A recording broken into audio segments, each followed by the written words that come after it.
To me, peace is not just the absence of conflict. It's about fulfilling everyone's potential and giving them the opportunity and the space to do so. So for me, peace is diversity. The world is all about diversity. So the more you respect diversity, the more you are closer to peace. Peace is the outcome of a situation where people are able to choose the ways by which they want to meet their needs, and where people are also respectful of each other's differences. Peace is about tolerance and participation and acceptance of the other in aspiration of our needs that are common. Since we share this, we should not use violence, and then work together. You have those opportunities for people to be open, honest, be transparent, and talk about those things that are truly important to them in their hearts, that's the beginning of peace and the beginning of conflict resolution for me. Peace to me means many things, but I'd say at the end of the day, it's to have a good life for myself, my family, my community, my country, and my world in equal measure.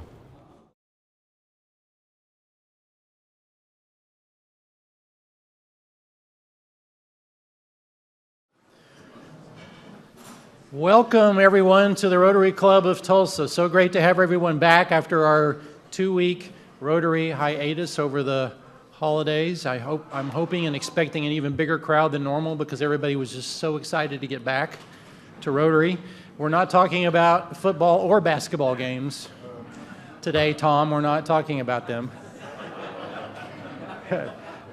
Although I guess maybe the best team did win anyway at that point. So to get us started today, if they'll make their way forward, Daniel Ketchum will provide the invocation, Phil Armstrong will lead us in our song and pledge, and then Chris Pancras will introduce our visitors. So now for our invocation, our fellow Rotarian Daniel Ketchum.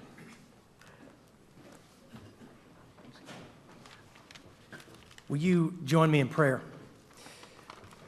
Creator, sustainer, giver of life, as we begin a new year in the second half of the Rotary year, we give you thanks for the hearts in this club, for their commitment to service above self, which with your guidance was manifested all over this city and country and beyond in 2015. We're grateful for our members' service and gifts to young students and teachers at Celia Clinton, for our Salvation Army bell ringers, for those who supported new water wells in Nicaragua, and those who journeyed and planned to go there this year to add a personal touch to the delivery of life-giving clean water. We give you thanks for our exchange student hosts and host families, for Shop with a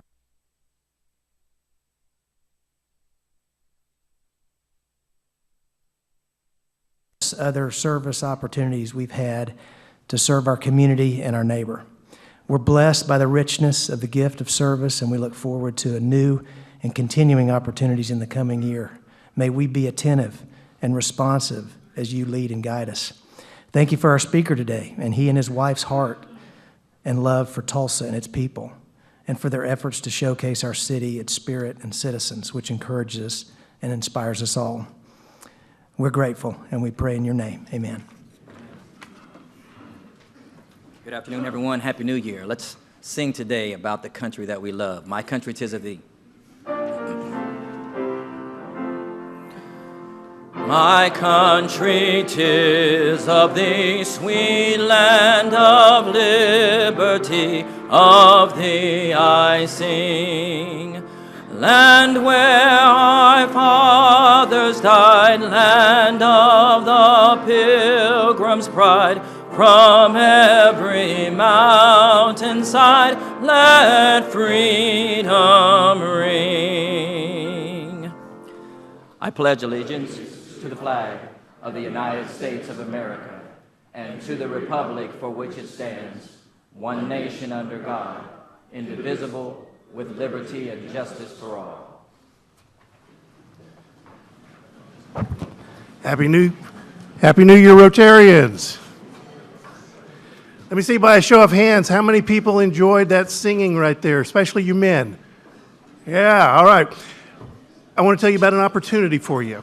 The Rotary Men of Note are starting their practices. It's a great bunch of Rotarians who have a lot of fun together, a lot of fellowship. Jerry, I'm talking to you. And we'd love to have y'all back or have you join us. We practice Monday evenings from 5:30 to 7, and we have our first gig coming up February the 15th. So we got a lot of practice there for it. All right, let's talk about our visitors and guests. Little ground rules to start with. As I call your name, please stand. Let us recognize you, but we're not going to clap until the end. We're going to do that all at one time. And we'll just jump right into it here. All right, so we have visitor Evan Tipton with Scott McCoy Insurance. He's a guest of Tim Caldwell. We have Robert Babcock with One Gas. He's a guest of Brenda Melancon and Michael Turner. We have Lisa Turner. She's a guest of, or her business is Mental Health Associate of Oklahoma. She's a guest of Brenda Melancon again, but not spouse Michael. All right. We have Monica Martin. She's with Northwest Mutual. She's a guest of Becky Fields. We have Justin Johnson with Schnacky Turnbow Frank, guest of David Wagner. We have Tyler Jones with Moody's Jewelry, guest of Matt Davis. Welcome. We have Judy Fugwe, who's retired, a guest of Trey Walling. Thank you. We have Luke Sherman. He's with the TPD, and it says candidate something for. There we go. Candidate for Tulsa County Sheriff. Awesome. All right. And Luke is a guest of Karen Keith. There we go. And finally, we have Beth Naust with the TSCO campaign, also a guest of Karen Keith. And now we'd like to also welcome as a group the guests of Jim Langdon. If you'd stand. There we go. All right, let's give them all a hand. Thank you for coming. As clarification, we're Club 2500. We're the friendliest, most wonderful club in District 6110, and you're all invited back.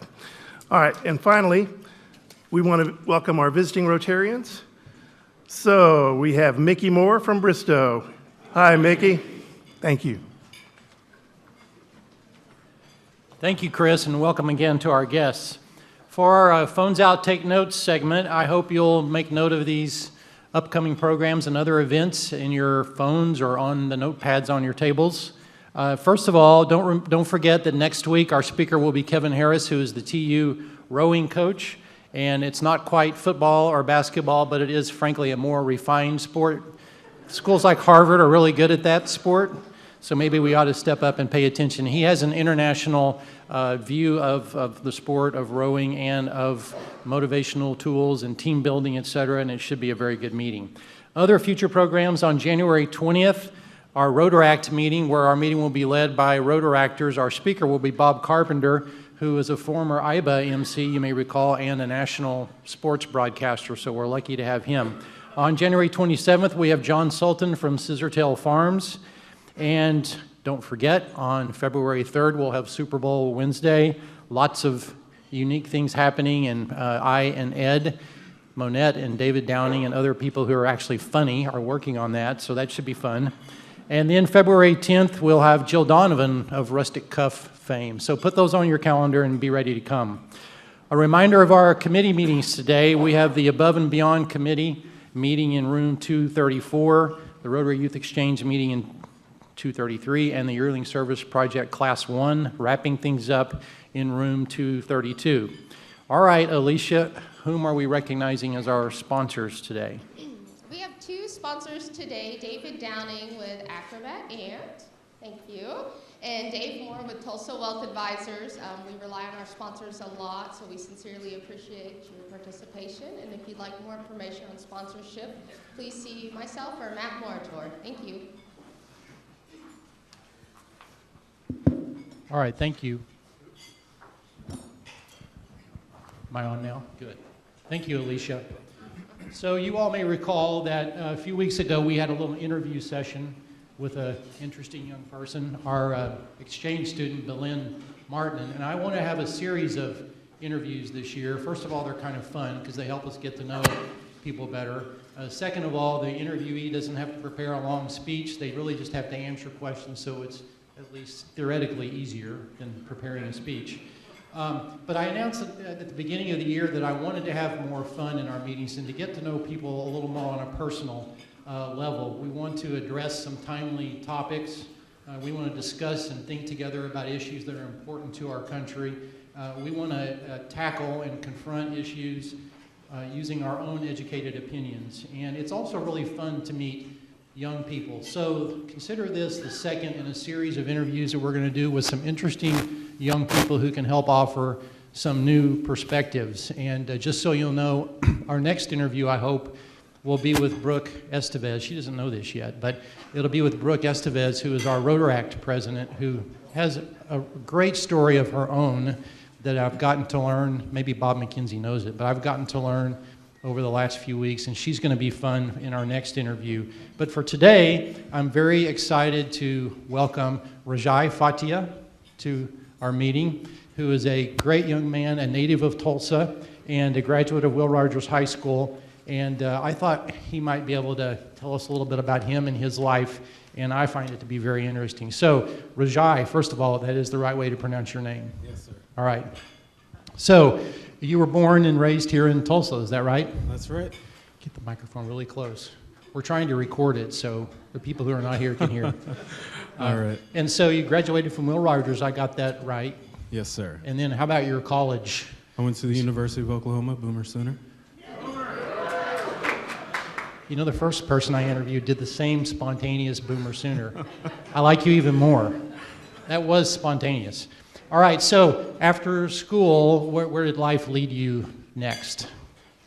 It was interesting. I had to work full-time through college, and I mean, it was a college job, nothing special. So I had to decide, you know, do I want to stay in Norman like a lot of my friends did, just having a good time, or move on. I went on to work for the Office of Juvenile Affairs for 3 years, and then I transitioned over to the Department of Human Services, and I work now as an investigator for the Advocate General.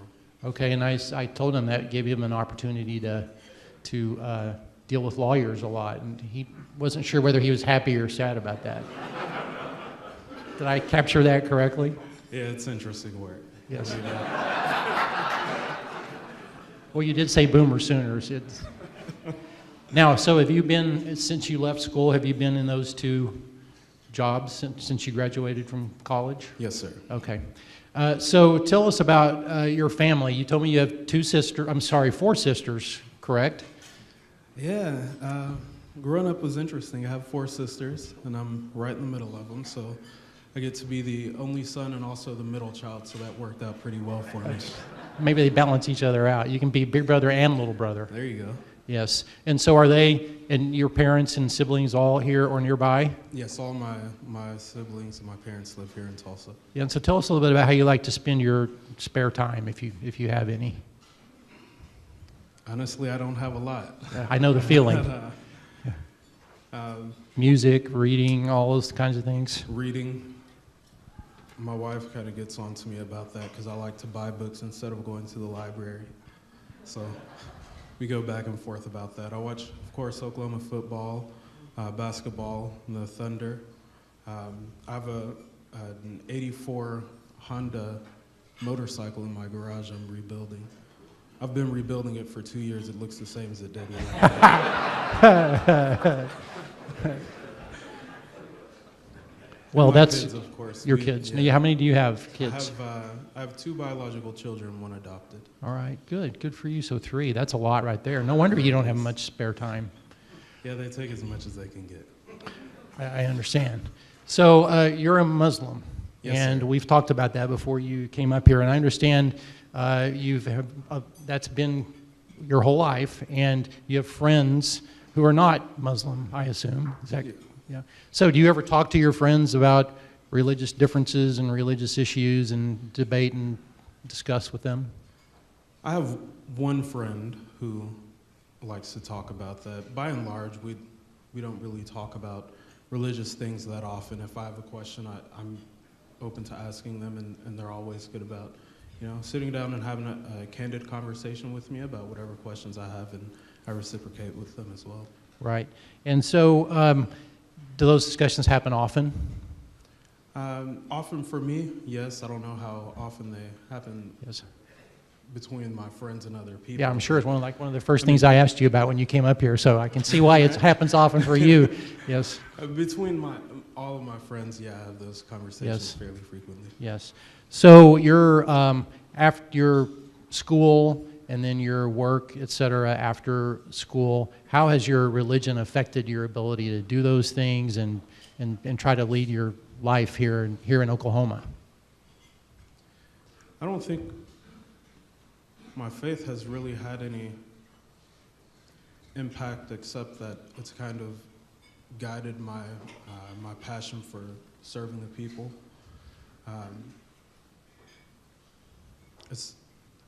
It's a difficult job I do. I investigate allegations of abuse, neglect, exploitation, and misconduct for vulnerable populations. So we're talking blind, aged, disabled children. Mm-hmm.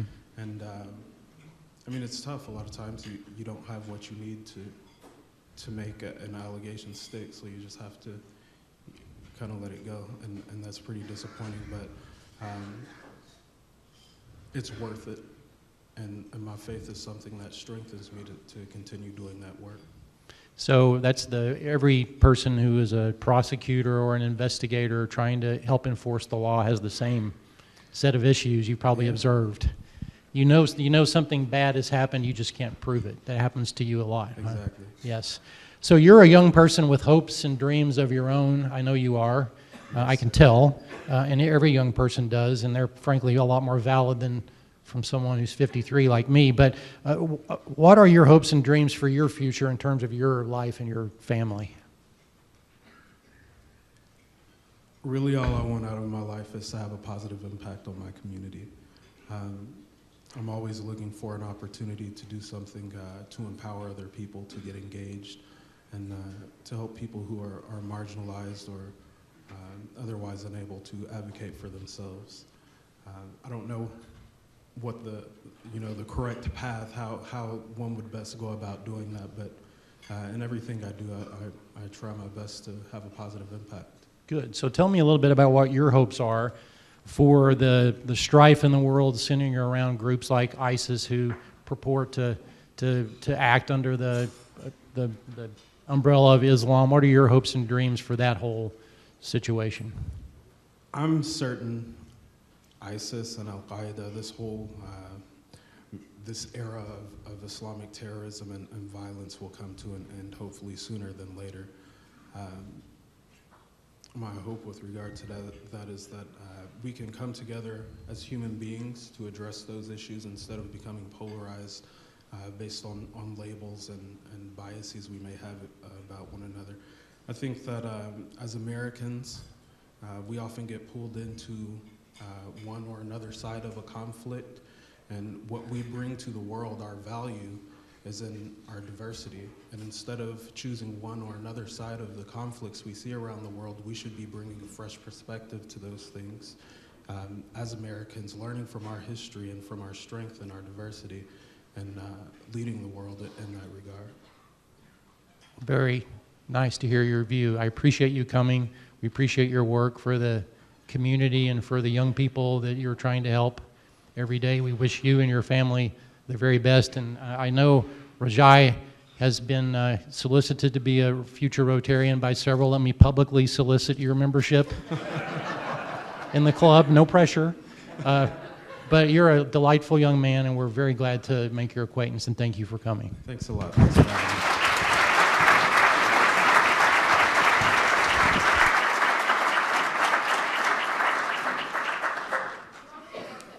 Application right now, just to get it to him.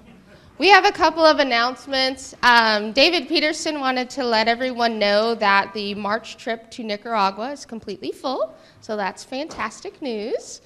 And we've got a Who Was That? So let's look at this. Say that. Okay, so someone in the club thinks Rob Berry shares a very similar resemblance to, this is Michael Gross. So if you weren't alive when this show was on, this is the dad from Family Ties. Oh, but he does very, very similar to Rob. So thank you for that. Can you advance that for me? One more time. I don't have it, I'm sorry. Sorry. There we go. Okay, real quick. So Charles Westmoreland, as some of you know, is planning to move in the next couple of months. Are you here, Charles, by chance? I don't see you. He's not here. Charles is moving. Charles has been in Rotary for over 10 years. So a quick little backstory. This is his license plate if you've never seen it. This was his father's license plate in 1963. It was kind of a new concept back then, and he was one of the first people to get a vanity tag. So when his father, Buster, passed away, Charles was able to get the Rotary license plate. The Oklahoma Tax Commission transferred the ownership over to him. And now with Charles planning on moving and leaving our club, he has very graciously offered to allow us to auction this tag off to a member of our club. I think this is fantastic. The proceeds will be split between our local foundation and our international foundation. So it will be donated, obviously, in his father's name, Buster, and he's already worked with the Oklahoma Tax Commission to get the ownership transferred. So you'll be the only person in the state of Oklahoma with a Rotary tag. The way we're going to do this is the next 2 weeks, we will have, they're out there now, a silent auction sign-up slip at the name badge table. So you can do that for just the next 2 weeks. So thank you very much, Charles, for that. It means a lot to our club.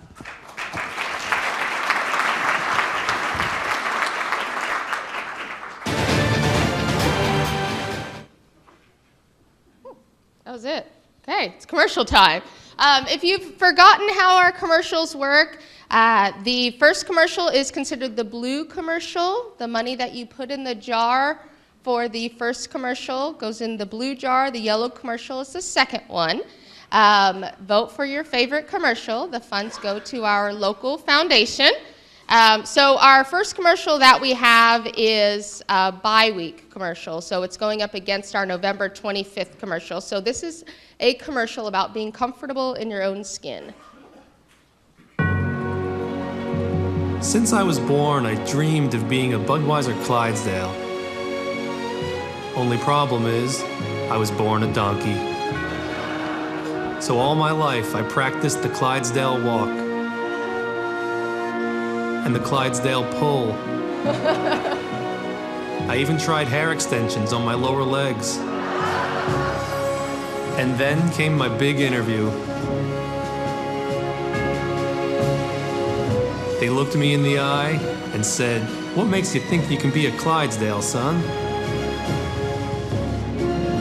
And what was my answer?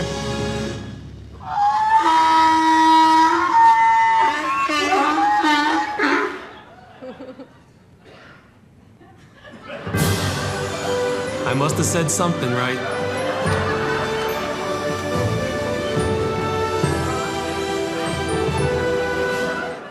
That's fantastic.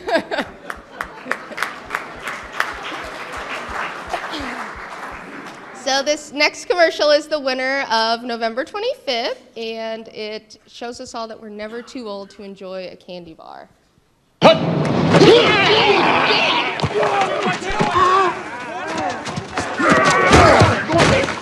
come on!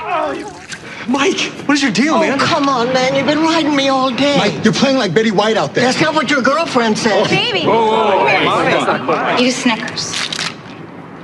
Better? Better. How about that? That hurt. You're not you when you're hungry. Snickers satisfies.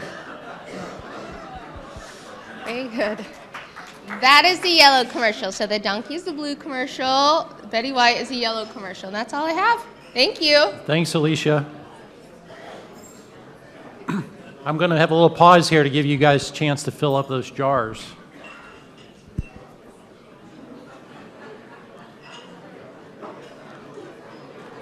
Don't worry, Jim. I'll get control of the meeting here in a minute. Yeah.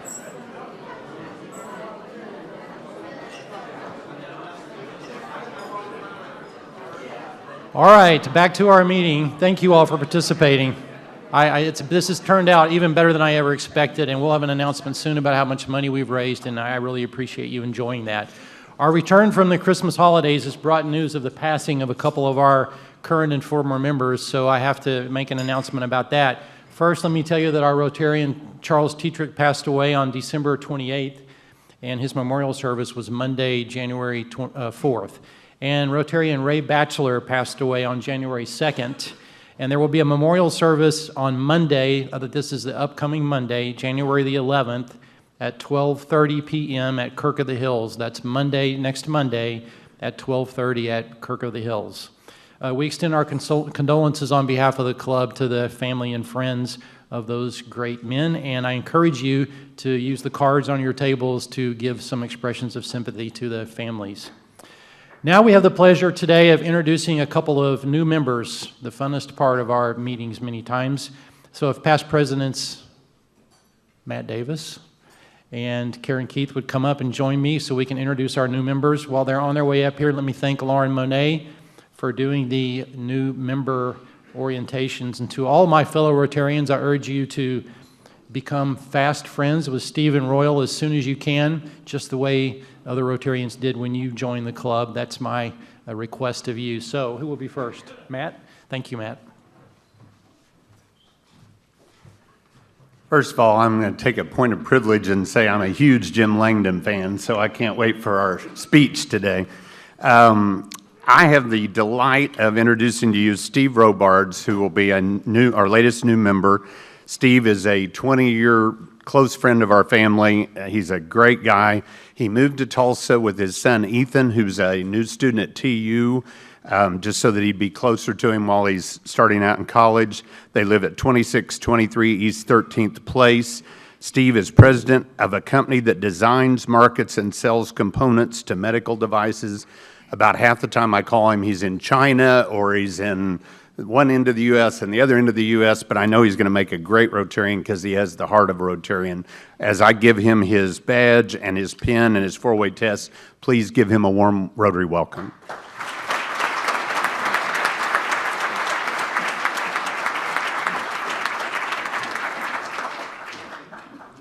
I'm so excited to have a very dear friend of mine, Royal Ailes, here today. And when I first met him, he was just a ute. And it's so hard for me to see him now, and he's all grown up, and he's had this big career, but we both worked together at KJRH from 1986 to 98, and then he moved on to OETA for 7 years. He was the GM of TV 47 for 2 years, and now he's been the general manager at Rogers State University Public Television for 3 years. He's got 3 daughters, and one's at NSU, and one is at Oklahoma Wesleyan on a full golf scholarship, which Royal couldn't wait to tell me that. I was like, woo! And he's got an 8th grader and an absolutely beautiful wife and family. And Royal will be a great Rotarian, so I just really would love to introduce my old friend who's grown up. Come here, Royal.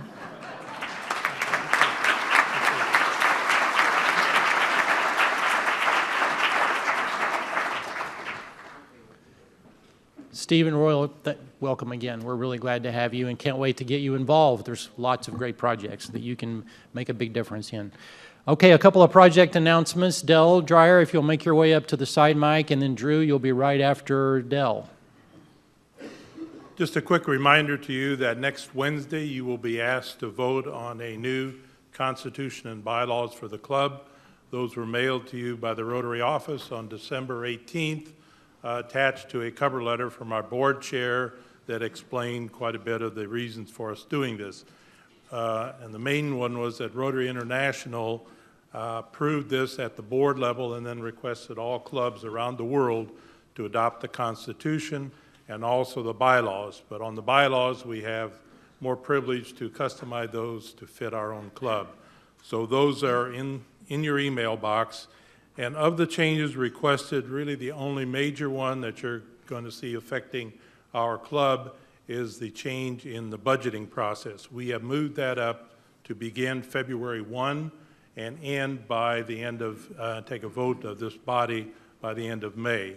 and that's at the request of our current budget committee as well as some of the board members who saw difficulty in the lateness in which we have been doing it. So that's designed for an improvement there. So that'll come up next Wednesday. If any of you have questions between now and then, please contact me by phone or emails, and any of the board members can answer those for you.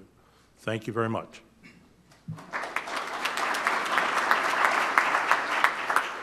So I'm pleased to announce that something small just happened Monday. We changed our DNS server and we have a new website. So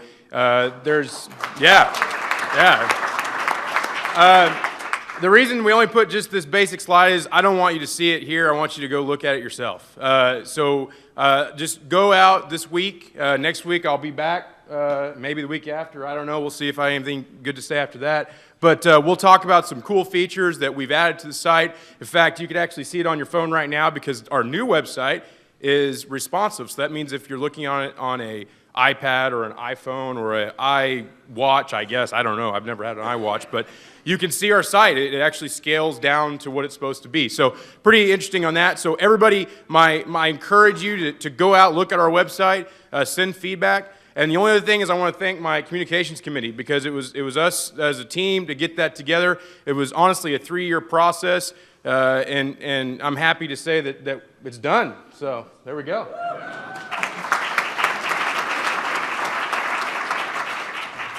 So I told Drew instead of spending a bunch of time today showing us all the features, et cetera, I'd give him the microphone a few times over the next few weeks, and every time he can come up and tell us a little something else about the website. So Drew, I appreciate you doing that. All right, so it's my pleasure now to introduce our Rotarian of the day, Stu McDaniel. Stu is the president of Guru Stu Group. Everybody knows Guru Stu already for such a young guy. He became a Rotarian in 2008. He is a Paul Harris Fellow and past chairman of the Camp Enterprise Committee. So please welcome our Rotarian of the day, Stu McDaniel.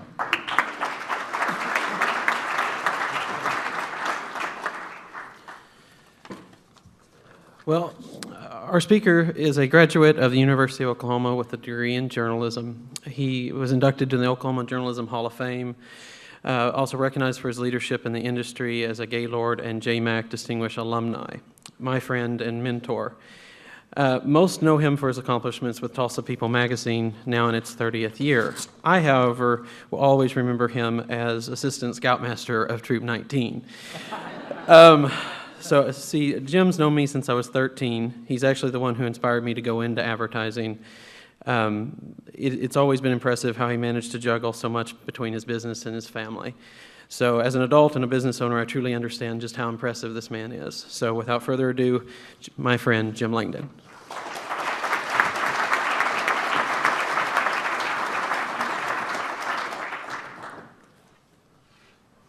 Let's see how this thing works. There we go. Whoop. Well, thank you. I see so many Tulsa people I know and like here today, and that gives me a lot of comfort. I'll introduce our Tulsa People team before I finish today, but I want to thank Michael Turner for bringing board members and supporters of Project Special Courage here today. I'm very proud to serve on the Project Special Courage board, and it means a lot to me, Michael, that you would invite fellow board members. Stuart McDaniel, I think I've known you since you were 11. When you joined Troop 19, and Stuart was a little on the shy side at that early age, but it didn't take me long to see the spunk in him and the drive that existed. Of course, he started out in our troop, worked his way through the ranks in scouting, achieved the rank of Eagle Scout, and it's my recollection that it wasn't too long after he left the scout troop that he began creating his company, Guru Stu, and that's just amazing to me. He's I so admire and appreciate what you've done with your business, Stuart. It means a lot to me. And not only your business, but civically and charitably. We all know that Stuart is a leader in the Pearl District. He's been a leader in downtown Tulsa. And I just very much congratulate you on your success, Stuart. I'm very proud of you.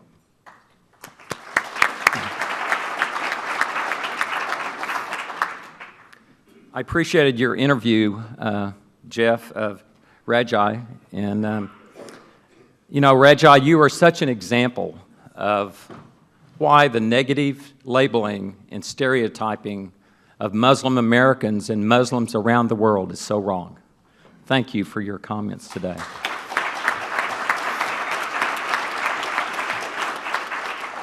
A Catholic friend of mine compares public speaking to going to confession in that it's a little stressful preparing to stand before a group like this. It's also, it produces anxiety during the time that you're standing at this podium, but you have a rush of happiness when it's over. And, but I truly want to thank the Rotary Club for this opportunity because it gave me the opportunity / need to go back through some of the history of Tulsa People magazine, look at some of our old issues, and I specifically did that over the holidays, and it was so great to see, you know, people from the past, see businesses, see events, see so many successes, and it just filled me with pride and gratitude. I know I am so lucky to do what I do in this great city, and I'm very, very appreciative. When invited to speak today, I recalled that I've been in this position once before. I've stood on this podium. I sat at a table much like I did today, and it was for the reason of moderating a friendly debate between gubernatorial candidates Jack Mildren and Frank Keating. I'm interested in knowing how many here today were at that luncheon in 1992. Yay. I'm a passionate OU grad and graduate, and I remember that day sitting next to Jack, who was the quarterback of the Sooners for a couple of years while I was a student. And while we were eating lunch, I said, Jack, is it okay if we talk football instead of politics today? And of course, he totally agreed, and it was a real thrill for me to spend that time with him. And it still surprises me in this football-crazy state that we live in that Jack Mildren and Steve Largent failed in their attempts to become governor of this state. What's with that? This year marks the 30th anniversary year of publishing Tulsa People magazine. We started Langdon Publishing in mid-1986 for the purpose of starting the magazine, which we did in November of that year. Tulsa People, in an industry term, is called a city magazine, and our mission is to inform, educate, entertain, and enlighten our 78,000 readers each and every month, and in some way capture the special spirit that exists in Tulsa with award-winning journalism and a focus on the community. The name Tulsa People was actually suggested to me by Harold Powell, who was the founder and owner of Harold's Clothing Stores based in Norman. Harold was the first supporter of the Tulsa People concept, an important supporter, and he liked a publication in Dallas called Park City's People.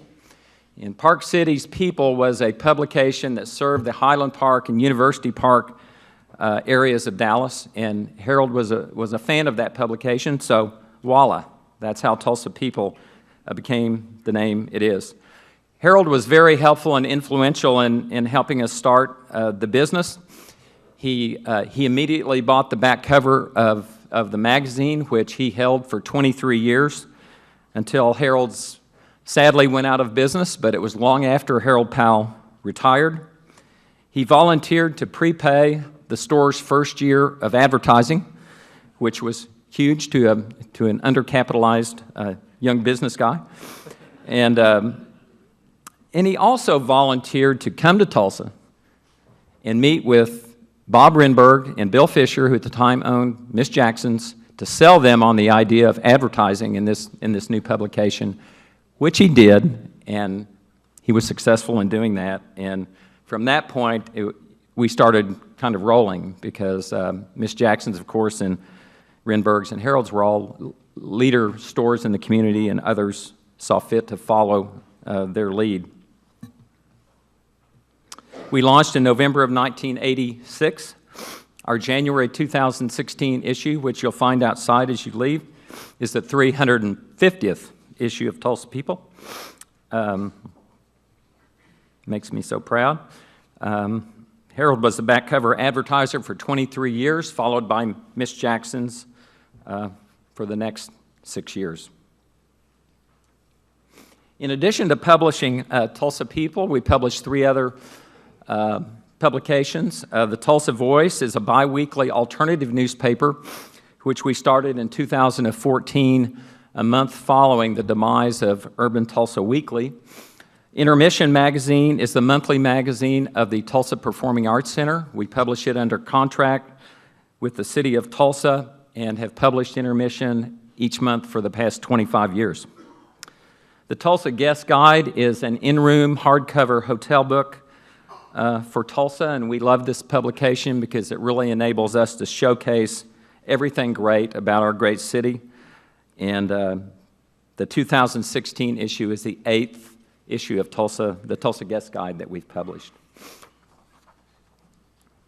Each year we ask our audit firm to conduct a survey of Tulsa People readers and ask them what they like about the magazine, what they enjoy reading in the magazine, and these are the statistics from the end of 2015 in terms of what people really enjoy reading in the magazine. Restaurants and dining out is no surprise, of course. That's a universal love that we all have, and magazines are especially great at creating an enjoyable mental experience for people as they read the magazine, and that's not just limited to reading about food and dining.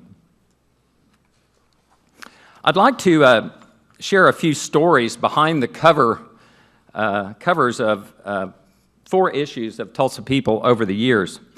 In the 5th issue of the magazine, in April of 1987, we featured a profile of Nordam founder and CEO Ray Siegfried. I pulled publisher privilege, Matt, to write that story because I wanted to meet Ray Siegfried. And so I went to the Nordam offices, the old offices on Lansing, to interview him in Ray's very handsome office. And I remember that Jack Morris, the legendary TV news anchor, sat in on that interview, which was a little disconcerting to me. But Jack, at the time, was the media manager for Nordam, and I enjoyed meeting him as well.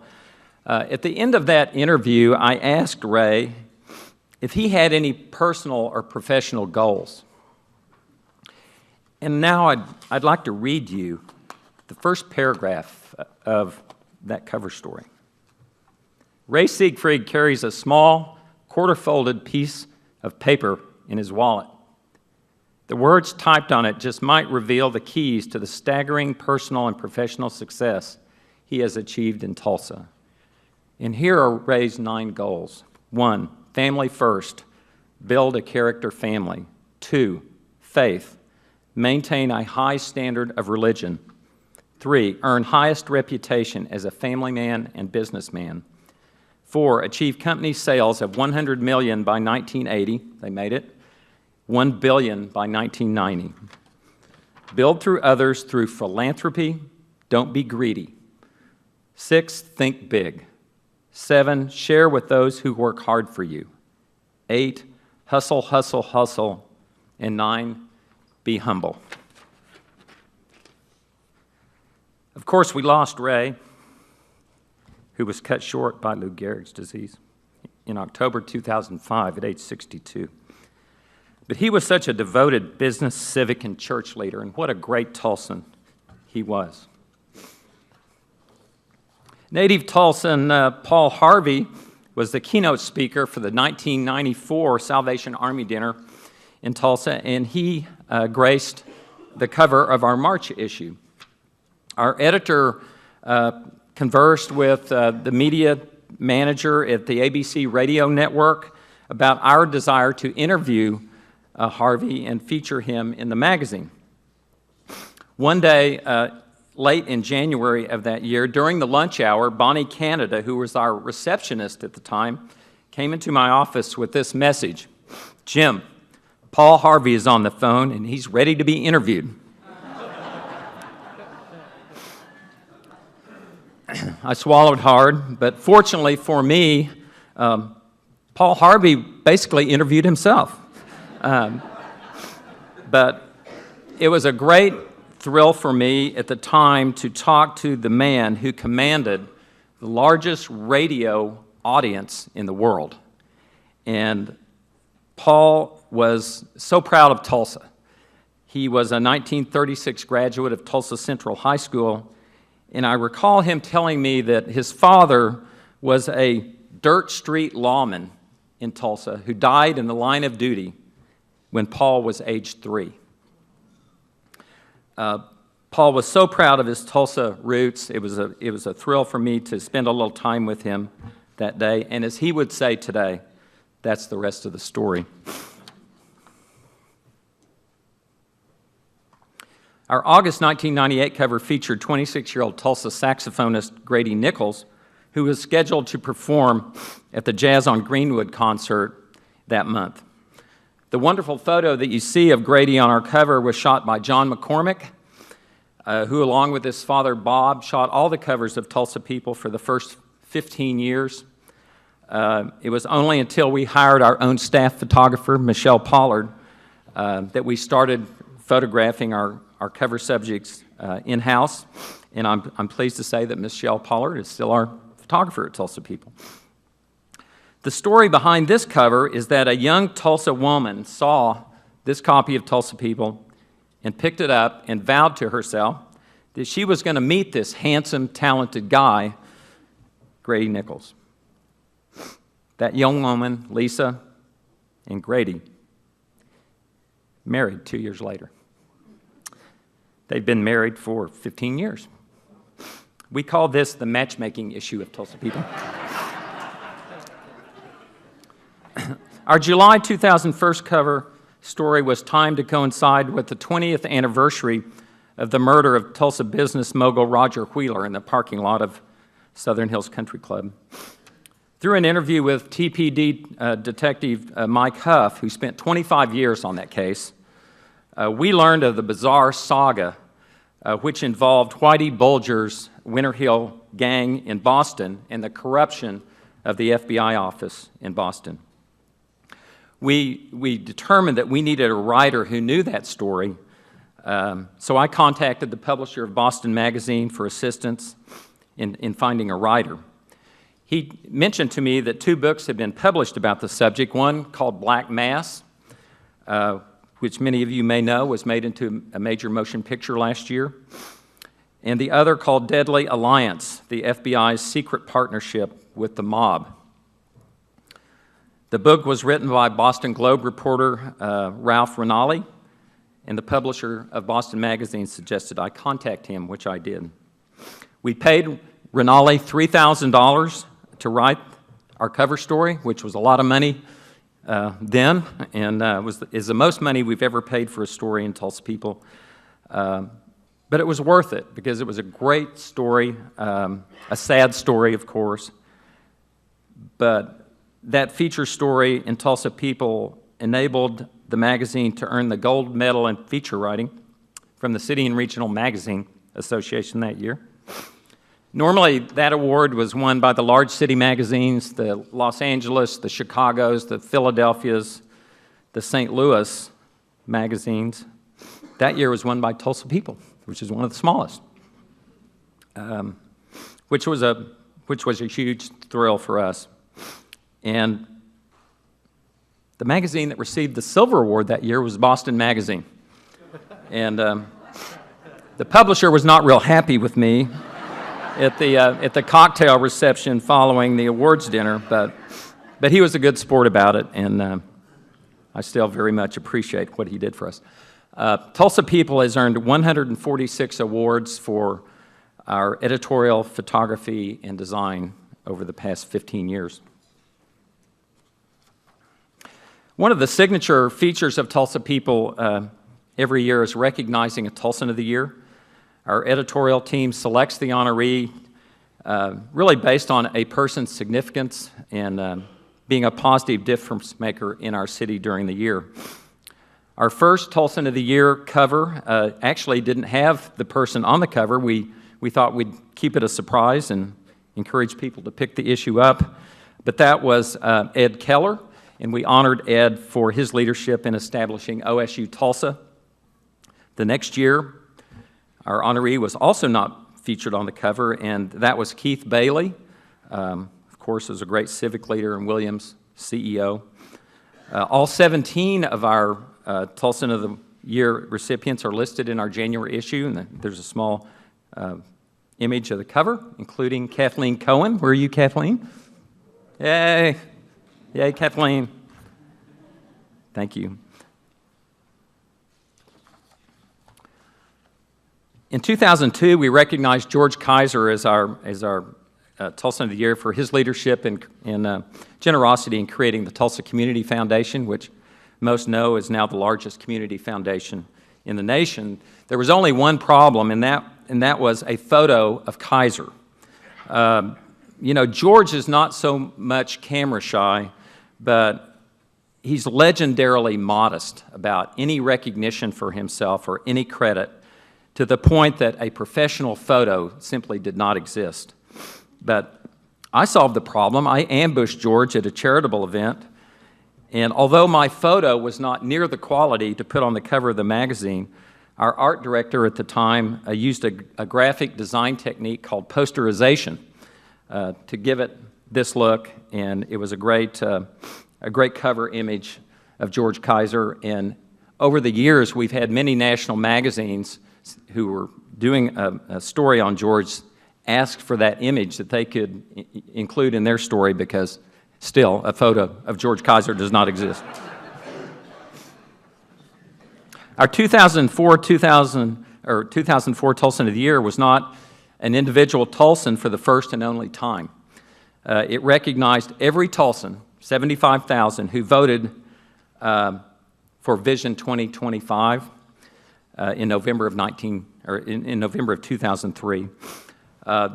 You'll recall Vision 2025, the approval vote raised $885 million in tax revenue, and the package changed Tulsa forever. It ignited the development of the BOK Center, One Oak Field, and the renaissance of downtown Tulsa. Hopefully, the new vision package will be approved by voters this year. Our 2016 Tulsa People Person of the Year, or Tulsan of the Year, is Mark Lewis, who is the founder of We the People Oklahoma, and we honored Mark for the organization's peaceful activism in response to the July 2nd accidental shooting murder of Eric Harris by Sheriff's Department Reserve Deputy Robert Bates, and the organization's leadership in collecting 5,000 signatures, the necessary number to file a petition seeking a civil grand jury to examine alleged misconduct in the Tulsa County Sheriff's Department. As most of you know, the grand jury returned indictments of wrongdoing, which led to the resignation of Sheriff Glanz.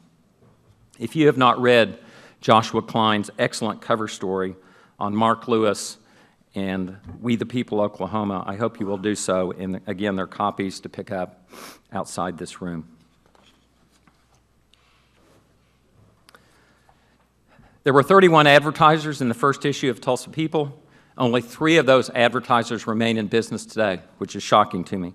Castleberry's Ethan Allen, the Cadillac dealership, which was Thomas back then, it's now Don Thornton, and Mondo's Italian restaurant, which was thriving in 1986. It closed in 1997 and reopened in 2012. Miss Jackson's would have been a 4th, but sadly, as we know, that store closed yesterday after 106 years.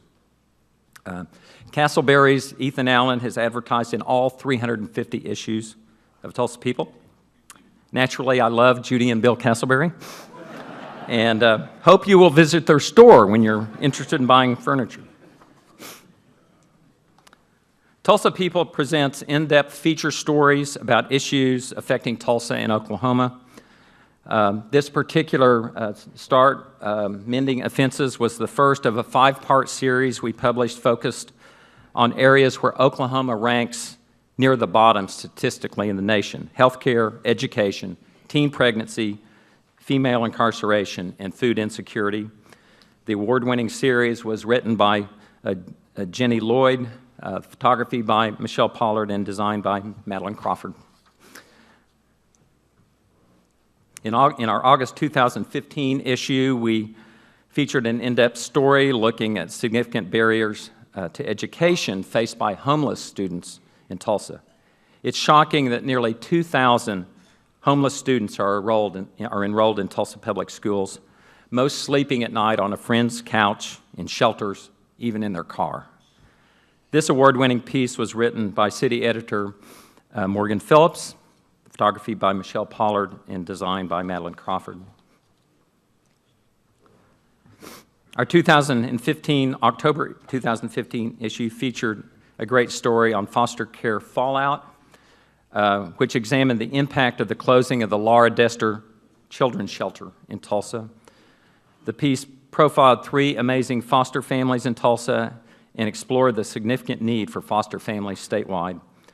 This excellent story was written by Morgan Phillips, photographed by Michelle Pollard, and designed by Madeline Crawford. I'm going to skip over a couple of... Yep. We enjoy creating special publications that celebrate milestones in Tulsa, and here are 3 examples. One celebrating the opening of One Oak Field, one celebrating the 75th anniversary of the Tulsa Zoo, and one celebrating the 100th anniversary of the YWCA in Tulsa. We also engage in custom publishing. Here are a couple of examples: the annual Parade of Homes Guide for the Home Builders Association, and Tulsa Commercial Properties for the National Association of Industrial and Office Parks, Tulsa chapter.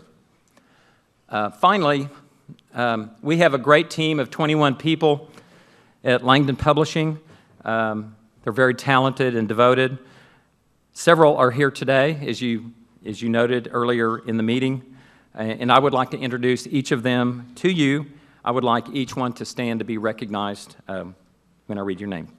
Tulsa People Managing Editor Ann Brockman, Tulsa People City Editor Morgan Phillips, Tulsa People Online Editor Anna Bennett, Tulsa People Arts and Benefits Editor Judy Langdon, who is my sister, Tulsa People Creative Director and Tulsa People and the Tulsa Voice Creative Director Madeline Crawford, Intermission Creative Director Morgan Welch. Is Morgan here? I don't see Morgan. Tulsa Voice Managing Editor Joshua Klein, Tulsa Voice Assistant Editor John Langdon, who I'm proud to say is my son. Langdon Publishing Vice President of Marketing and Community Relations, Susie Miller. Susie is in her 16th year with Langdon Publishing. Thank you, Susie. Langdon Publishing President Julie Roffers, my wife. The smartest business decision I've made in 30 years was asking Julie to marry me. That wasn't a business decision, but recruiting her away from her practice of law to join our company in 1996, which really enabled us to grow again and do many wonderful things. And thank you, Julie, for saying yes, both times. I'm also pleased today that our summer intern from last summer, Rachel Leland, is here today. She's on a Christmas break.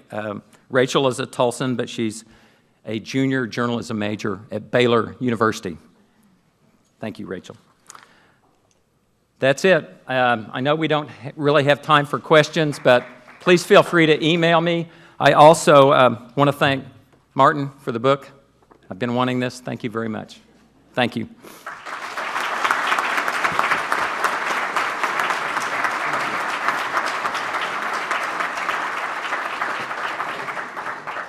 Thank you, Jim. I want to take a moment to make sure and point out to the club and to thank Jim and his organization for the support of our Above and Beyond Awards. Tulsa People has supported that event since its inception and provided valuable publicity and other support, and we're very grateful for that. And a few of you, thank you for doing that, have come up to Jim before the meeting and also echoed that, so I thank you guys for doing that thing. A book recognizing today's program will be presented to our partner in education, School Celia Clinton, and the title of the book is Animal A to Z. And I know that Jim has inscribed a nice, inspiring message for the students in that book, so thank you again for doing that. And our volunteers today who helped to make our program possible, make sure to take a look at that list and to thank them as you leave. And I want to thank you all for attending and encourage you to go out and tell your family, friends about the history of Tulsa People. And bring a guest next week. We're adjourned.